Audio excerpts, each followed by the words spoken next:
అసలు మానవ హక్కులు అంటే ఏంటి మేడం? బేసికల్లీ చాలా మందికి హక్కులు ఏంటో తెలీదు. అంటే బేసిక్ రైట్స్ హక్కులు అంటే మానవ హక్కులు అంటే ఎవ్వరికి కూడా ఐడియా లేదు. హక్కులు ఉన్నాయి అని తెలుసు, కానీ ఆ హక్కులు ఏంది క్లియర్గా తెలియదు. సో మన ఇండియన్ కాన్స్టిట్యూషన్ బట్టి ఏంటంటే ఆర్టికల్ 12 to 35 అన్ని హక్కుల గురించి క్లియర్గా మాట్లాడుతుంది. అది అంటే మీరు తెలుసుకోవాలి అనుకుంటే మామూలుగా ఆర్టికల్ 12 నుంచి 35 ఆఫ్ కాన్స్టిట్యూషన్ పెడితే ఏంటంటే అందులో right to equality, right to freedom, right to life and Liberty, ఇలాంటివి అన్ని హక్కులు అనేది ఉంటాయి. సో అందులో ఏంటంటే రైట్ టు ఈక్వాలిటీ ఏంటంటే అందరికీ హక్కు అనేది సమానం. లా అనేది ప్రతి ఒక్కరికి సమానం అనమాట. వీళ్ళకి తక్కువ వాళ్ళకి ఎక్కువ, జెండర్ ద్వారా అంటే మగవాళ్ళకి ఆడవాళ్ళకి తక్కువ ఎక్కువ అలా కాకుండా, రిచ్ పూర్ లేకుండా, లేకపోతే క్యాస్ట్ క్రీడో ఏదో ఒక బేసిస్ చేసుకొని డిస్క్రిమినేషన్ అనేది ఉండదు, అంటే వ్యత్యాసం అనేది ఉండదు. సో అందరినీ సమానంగా చూస్తారు లా, అందుకనే రైట్ టు ఈక్వాలిటీ అవుతుంది. అట్లా రైట్ టు ఫ్రీడమ్ అంటే మనకి రైట్ టు ఫ్రీడమ్ ఏంటంటే మనకి ఒక ఏదైనా మాట్లాడడానికి ఏదైనా చేయడానికి మనకి రైట్ టు ఫ్రీడమ్ అనేది ఉంది. సో అంటే మనము ఎగ్జాంపుల్ రైట్ టు స్పీచ్ అంటే మనకు ఒకవేళ అంటే మనం ఏదైనా అనుకోండి, ఫ్రీగా మనం మన ఒపీనియన్ చెప్పే హక్కు మనకు ఉంది. మనకి అట్లా అని చెప్పేసి దానికి ఏదంటే మాట్లాడడానికి లేదు, దానికి రెస్ట్రిక్షన్స్ ఉంటాయి. సో మీరు ఏదైనా ఒపీనియన్ చెప్పాలనుకున్నా, మీకు మీ ద్వారా మీరు ఏదైనా అంటే గవర్నమెంట్కి చెప్పడము లేకపోతే వేరే వాళ్ళకి ఎవరైనా సరే ఏదైనా చెప్పాలనుకుంటే రైట్ టు స్పీచ్ అనేది మీరు యూజ్ చేసుకోవచ్చు. సో రైట్ టు స్పీచ్ ఉంటుంది, రైట్ టు ప్రెస్ ఉంటుంది. మీకు ఇంకా తెలియదంటే ఈవెన్ రైట్ టు స్లీప్ కూడా ఉంటుంది. అంటే ఎవరంటే పడుకోవాలనుకున్నారనుకోండి టైమింగ్లో, వాళ్ళకి ఆ టైంలో న్యాప్ తీయాలి అనుకుంటే కూడా, సో ఆ టైంలో మనకి రైట్ టు స్లీప్ అనేది ఉంది. ఈవెన్ ఆఫీస్ టైంలో కూడా, వర్క్ టైంలో కూడా. అట్లా అని చెప్పి డే అంతా పడుకోవడం కాదు, రోజు పడుకోవడం కాదు, బట్ సిక్ ఫీల్ వాళ్ళ పడుకునే పరిస్థితి వస్తే కనుక ఆ టైంలో రైట్ టు స్లీప్ అనేది ఉంటుంది. సో రైట్ ఇలాంటివి ఎన్నో కూడా మీకు తెలియని ఉన్నాయి. ఇట్లా రైట్స్ కాకుండా ఇది కాకుండా right to life and Liberty అంటే ఒక మనిషికి డీసెంట్గా డిగ్నిఫైడ్గా బతికే రైట్స్ అనేది ఉన్నది. సో అంటే ఇప్పుడు మనం వెళ్ళి ఒక లేబర్ వాళ్ళ దగ్గరికి వెళ్ళేసి నువ్వు ఇదే పని చేయాలి అదే పని చేయాలని లేదు. అతనికి డిగ్నిటీ ఆఫ్ లేబర్ ఉంటుంది. ఆయన లేబర్ ఎట్లా బతకాలో అట్లా బతుకుతారు. సో ఆయనకి ఆ రైట్ టు డిగ్నిటీ అని ఉంది. అంటే డిగ్నిఫైడ్గా సొసైటీలో బతికే రైట్ అనేది ఏ పర్సన్కైనా ఉంది. వీళ్ళక వాళ్ళక అని చెప్పి వ్యత్యాసం లేదు, ప్రతి ఒక్కరికి ఈక్వల్ అని ఉన్నది. సో హ్యూమన్ రైట్స్ అనేది క్లియర్గా తెలుసుకుంటే ఏంటంటే ఆ రైట్స్ ఇంకా ఎన్ని రకాలుగా ఉన్నాయి మీరు తెలుసుకుంటే ఏంటంటే ఈవెన్ ఆర్టీఐ రైట్ ఇన్ఫర్మేషన్ మీరు ఏదైనా తెలుసుకోవాలనుకుంటే కూడా రైట్ ఇన్ఫర్మేషన్ కింద మీరు తెలుసుకోవచ్చు. సో ఇలాంటి రైట్స్ అన్ని కూడా మీరు రికగ్నైజ్ చేస్తే ఏంటంటే సో మానవ హక్కులు అనేవి ఉంటాయి, బట్ వీటి రక్షణ కోసం, మానవ హక్కుల రక్షణ కోసం ప్రధానంగా కొన్ని సంస్థలు అయితే పనిచేస్తుంటాయి. అలా పనిచేసే సంస్థలు ఏంటి మేడం? సో బేసిక్గా చాలా సంస్థలు ఉంటాయి మానవ హక్కుల గురించి కానీ, వాటిని ఆరా తీయడానికి, అదేవిధంగా వాటి గురించి ప్రజలకు తెలియజేయడానికి కూడా ఉంటాయి. ఆ సంస్థలు ఏంటి? ఫస్ట్ థింగ్ ఏంటంటే national commission of human rights, అది మెయిన్. ఏంటంటే హ్యూమన్ రైట్స్కి స్పెషల్గా ఒకటి నేషనల్ కమిషన్ అనేది ఒకటి ఉంది. అది కాకుండా ఈవెన్ ప్రతి అంటే స్టేట్లో ఏంటంటే హ్యూమన్ రైట్స్ ఫర్ ఉమెన్ ఉంటుంది, చిల్డ్రన్ ఉంటుంది, మైనారిటీస్ కూడా ఉంటుంది. సో ఇవన్నీ కూడా హ్యూమన్ రైట్స్తో డీల్ చేసేటివి. సో నేషనల్ లెవెల్ అంటే సెంట్రల్ లెవెల్లో ఇండియాకి ఒకటి నేషనల్ కమిషన్ ఉంటుంది.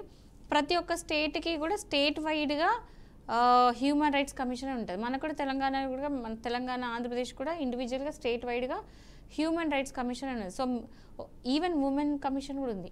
అంటే ఉమెన్కి సంబంధించి ఆడవాళ్ళకి సంబంధించిన మహిళలకు సంబంధించిన ప్రాబ్లం ఉంటే ఆ ఉమెన్ కమిషన్కి వెళ్ళొచ్చు, పిల్లలకు సంబంధించింది దానికి వెళ్ళొచ్చు, ఈవెన్ మైనారిటీస్కి సంబంధించి మైనారిటీ కమిషన్కి వెళ్ళొచ్చు.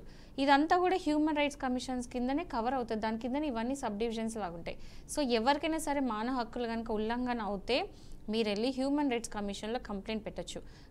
ఇది కాకుండా ఈవెన్ హైకోర్టు కూడా ఉంది. అందుకే ప్రతి స్టేట్కి ఒక హైకోర్టు ఉంటుంది. ఆ హైకోర్టు మెయిన్ ఏంటంటే మానవ హక్కులని కాపాడడానికి హైకోర్టు ఉంది. సో ఎవరికైనా కనుక మానవ హక్కులు కనుక ఉల్లంఘన అయితే, అంటే ఏదైనా వయలేషన్ ఆఫ్ హ్యూమన్ రైట్స్ అయితే మీరు రిట్స్ అనేది వేసుకోవచ్చు under article 32 and 226 of constitution ప్రకారం. ఇవి ఏంటంటే కాపాడతాయి. మీరు ఏదైనా చేయాలనుకుంటే మీరు వెళ్ళి మీకు ఆ చట్టబద్ధత అనేది ఇస్తుంది. సో ఆర్టికల్ 32 or 226 కింద మీరు వెళ్ళి హైకోర్టులో ఏదైనా వేసుకోవచ్చు. ఎన్నో అంటే హ్యూమన్ రైట్స్ ఈ మధ్యలో మనం ఎన్నో చూస్తున్నాం. హ్యూమన్ రైట్స్ వయలేషన్స్ ప్రతి చోట అవుతుంది. ఏమంటారు, ఈవెన్ ట్రాఫిక్ పోలీస్ దగ్గరికి వెళ్ళవచ్చు, పోలీస్ స్టేషన్లో అరెస్టులు, ఇల్లీగల్ అరెస్టులే కావచ్చు, ఎన్కౌంటర్సే కావచ్చు, ఇలాంటివన్నీ ప్రైమ్ ఎగ్జాంపుల్. సో ఇలాంటివి ఏమన్నా ఉల్లంఘన అవుతే కనుక మీరు హ్యూమన్ రైట్స్ కమిషన్లో వేయచ్చు, ఈవెన్ హైకోర్టులో వేసుకోవచ్చు, వెళ్ళి పోలీస్ స్టేషన్లో కూడా కంప్లైంట్ ఇచ్చుకోవచ్చు. సో మానవ హక్కుల గురించి మాట్లాడుకునే ముందు స్వేచ్ఛ కూడా ప్రతి మనిషికి అవసరం. అలాంటి స్వేచ్ఛ ఈరోజు మొన్న జరిగిన పహల్గాం తర్వాత పాకిస్తాన్కి భారత్కి జరిగిన యుద్ధం గురించి కూడా మనందరికీ తెలుసు. బట్ అందులో అంటే పాకిస్తాన్కి గూఢాచర్యం చేస్తుందని చెప్పేసి జ్యోతి మల్హోత్రా అని చెప్పి ఒక యూట్యూబ్ అనమాట. అసలు ఎలాంటి సెక్షన్స్ యాడ్ అవుతాయి, ఒకవేళ శిక్ష పడే ఇన్సిడెంట్లు ఏమైనా ఉంటే ఎన్ని సంవత్సరాలు శిక్ష పడే అవకాశాలు ఉన్నాయి ఆవిడకి? ఆమెకి ఏంటంటే ఇప్పుడు ప్రతి ఒక్కరు అంటే ఇండియాలో ఉన్న వాళ్ళు ప్రతి ఒక్కరు కూడా రెస్పాన్సిబుల్ ఉండాలి. ఎవరైనా సరే ఇక్కడ నుంచి వేరే దేశాలకి, ఎస్పెషల్లీ మన ఎనిమీ కంట్రీస్కి, శత్రు దేశాలకి ఇక్కడ నుంచి ఇన్ఫర్మేషన్ పంపిస్తే ఏంటంటే సెడిషన్ కిందికి వస్తుంది. సెక్షన్ 61 ఆఫ్ బిఎన్ఎస్ యాక్ట్ కింద ఏంటంటే సెడిషన్. ఎట్లా అంటే ఒకవేళ మన కంట్రీ నేషనల్ సెక్యూరిటీ, ఇప్పుడు పహల్గామ్ ఇన్సిడెంట్ చూసుకుందాం, అక్కడ ఒక ఇన్సిడెంట్ అయింది, ఇంతమంది చంపబడ్డారు, 26 మంది చనిపోయినారు. ఆ తర్వాత ఏం జరిగింది అందరికీ తెలిసిందే. సో ఈ టైంలో ఈమెకి లింక్స్ అనేది, ఇప్పుడు ఈమె బేసికల్ ఏం చేస్తుందో ఒక యూట్యూబర్, ఆమె ఏం చేసేది అంటే బ్లాగింగ్ చేస్తూ ఉంది. టూరిస్టులు అంటూ టెంపుల్స్ తిరుక్కుంటా అటు ఇటు తిరుక్కుంటా ఆమె చేస్తూ ఉన్నింది. సో ఈ టూరిస్ట్ వీడియోస్ చేస్తూ ఒక యూట్యూబర్ లాగా, ఒక ఇన్ఫ్లుయెన్సర్ లాగా బయటికి ఒక మాస్క్లో, ఒక వేషంలో బతుకుతూ ఇంకో దిక్కు ఏం చేస్తుంది అంటే ఇక్కడ ఉన్న ఇన్ఫర్మేషన్ కూడా మొత్తం ఒక స్పై లాగా పాకిస్తాన్కి అందజేస్తుందని చెప్పేసి ఒక రిపోర్ట్ వచ్చింది. దానికి ఆమెకి లింక్స్ అనేది కనపడ్డాయి కాబట్టి వాళ్ళని అరెస్ట్ చేశారు. ఓకే, ఎన్ఎస్ఏ వచ్చి ఆమెను అరెస్ట్ చేసింది. ఆమెతో పాటు ఇంకా చాలామంది కూడా ఉన్నారు. ఆల్మోస్ట్ ఒక 9 మంది దాకా కూడా అరెస్ట్ చేయబడ్డారు అని చెప్పేసి తెలుస్తుంది. సో ఏంటంటే ఆమె ఇక్కడ మనకెవరు తెలియదు. మళ్ళీ ఇంకోటి, ఈమె కమ్యూనిటీ వేరు, పేరు మాత్రం జ్యోతి మల్హోత్రా అని వస్తుంది. హర్యానాకి చెందిన ఆమె. మల్హోత్రా అంటే యూజువల్లీ హర్యానాకి చెందిన వాళ్ళు, పంజాబ్కి చెందిన వాళ్ళు. సో ఈమె ఏంటంటే ఎవరికి డౌట్ కూడా రాదు, ఎందుకంటే టెంపుల్ జరుగుతుంది. సో ఆ పేరు ఈవెన్ ఈ ఇన్వెస్టిగేషన్ తెలిసింది ఏంటంటే ఆమె హైదరాబాద్ కూడా వచ్చిందని చెప్పి. హైదరాబాద్లో రీసెంట్గా వందే భారత్ ఎక్స్ప్రెస్ ఓపెనింగ్ రోజు ఆల్మోస్ట్ ఇక్కడ 3 రోజులు ఉందంట. ఇక్కడ 3 రోజులు ఉంది. అండ్ చాలామంది ఏంటంటే ఇక్కడ అంటే అక్కడ మెయిన్ మనం తెలుసుకోవాల్సిందంటే 3 days ఇక్కడ ఉండి ఏం చేసింది అక్కడ చూడాలి కదా. వీడియోస్ అన్నీ కూడా వందే భారత్ది, ఎక్స్ప్రెస్ది మొత్తం ఓపెనింగ్ అదంతా చూపిస్తూ ఉన్నారు. సో అక్కడ ఏం చేస్తుంది అనేది ఎవరికి అర్థం కావట్లేదు. ఇది కాక ఇది మాత్రం సీరియస్ ఇష్యూ. అంటే ఓపెనింగ్ అని వచ్చింది, ఓపెనింగ్కి వచ్చి ఇట్లనే వీడియోస్ తీయడం ఇదంతా ఫైన్, అదంతా మనకు అర్థం కాని విషయం. బట్ అది ఇప్పుడు సీరియస్ టాకింగ్ ఏంటంటే ఒక టెంపుల్, పూరి జగన్నాథ్ టెంపుల్లో కూడా ఆమె వెళ్ళి వీడియోస్ అనేది చేసిందంట.